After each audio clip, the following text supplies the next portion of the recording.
It happened in the 1970s, somewhere in the middle of UP. While the bridge was being constructed, an engineer had to camp on the site for a month or two. His camp was quite far from the bank of the river, almost secluded. One day, in the afternoon, when he returned to his camp, he found that the earthen pot in which water was kept was broken. He was thirsty. He went outside and called one of the servants to bring some water. There was a well in their vicinity. A little girl, 7, maybe 8 years old, who appeared to be the daughter of a worker, came with a pot of water. Bhaiya, water! He took the pot, quenched his thirst. Suddenly, his attention was caught by some strange movement near the well. A lady was standing on the boundary wall of the well and seemed poised to jump. He shouted at the lady, then he turned to another direction and called out some workers. It must have hardly taken 2 seconds. When he turned towards the well again, there was no one. The little girl didn't see anyone either. He ran towards the well to check whether the lady had jumped or not, but there was no one. He came back to the camp. The little girl asked for her pot back. He returned it and absent-mindedly also gave her a coin as a reward. The engineer was scared. The next day again he felt thirsty in the afternoon. A pot that was arranged the previous day was broken again by some cat or movement of the camp cloth due to the wind.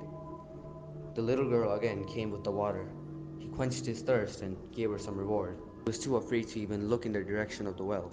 To ward off negative thoughts, he started a conversation with the girl. He asked her name, her parents' name.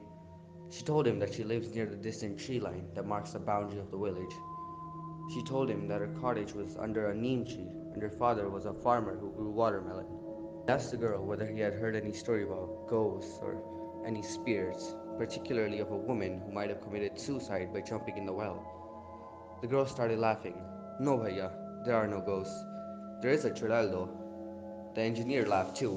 Where did you learn this word from? The girl replied, my mother calls me this when she's angry, and laughed. The engineer was reminded of her sister's daughter, who was of the same age. The engineer knew that there was something wrong about that well. Its water, he suspected, must have been haunted too. He refused to drink water from the well. The next day, he asked the girl to bring 2 pots for him, for which he promised to pay her. This continued for a week. Nothing happened near the well. Nobody saw the woman again. The engineer had to leave for district headquarters.